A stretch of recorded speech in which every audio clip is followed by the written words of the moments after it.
शांति की गोद में। तो चलिए बात करते हैं।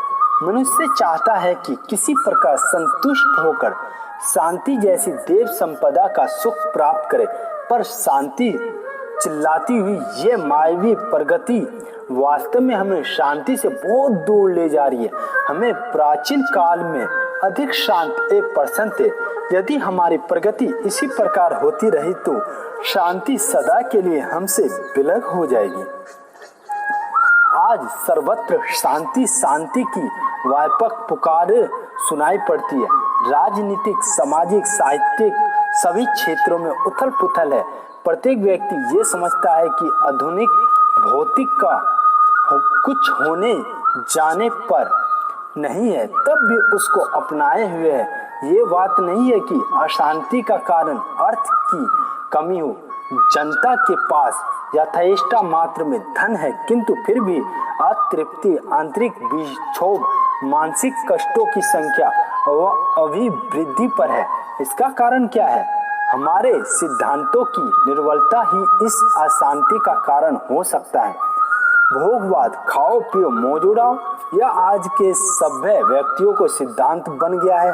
वो अधिक से अधिक सांसारिक सुख चाहते हैं। उसके सुखों का प्रारंभ होता है तृष्णा से। इस वस्तु को प्राप्त कर लूं, उसका मजा लूं।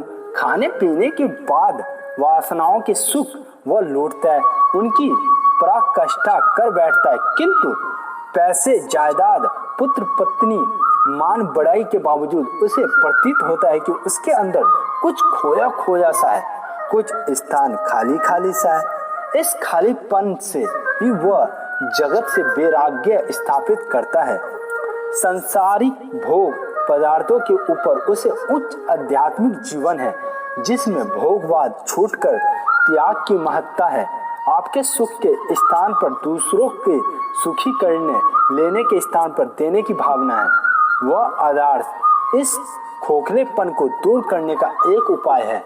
मनुष्य जब एकत्रित करने के स्थान पर अपनी चीजों को दूसरों के सहायता से, प्रेम से, सहयोग पूर्वक वितरण करने की सोचता है, तब वह शांति की ओर एक कदम बढ़ाता है। धन वस्तुएं, जायदाद, भोग वस्तुएं एकत्रित करने से उनके प्रति मोह की उत्पत्ति होती है।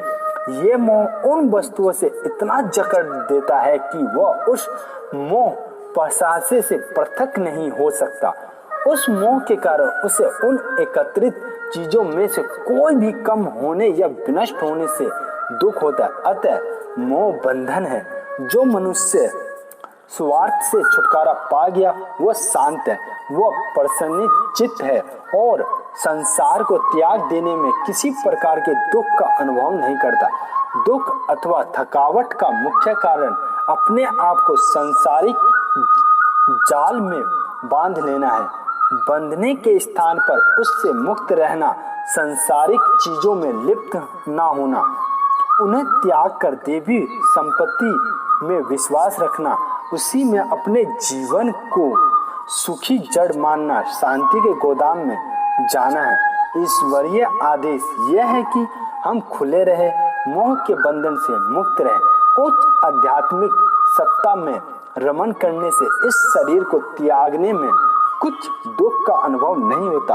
आपकी भावना यही होनी चाहिए, मेरा कुछ नहीं है, मेरा संसार के घर बार, बच्चे, जमीन जायदाद से कुछ सरोकार नहीं है, ये मेरा स्वरूप नहीं है, मैं भोगवादी नहीं हूँ, मैं संसार के विकारों में रमन करने वाला कीड़ा नहीं। मेरे अंदर स्वार्थपरता और मनोविकारता को बंधन नहीं है।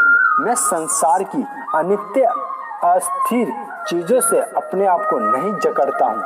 जहाँ संसार की चीजों से बंधे रहने की भावना है, वहीं दुख और कलेश है। जहाँ उनसे ऊपर आध्यात्मिक सत्ता में रहने की भावना है, वहीं मोक्ष है। सर्वदा मृत्यु के लिए तैयार रहो, इससे जीवन और मृत्यु दोनों सुख ही हो जाएंगे।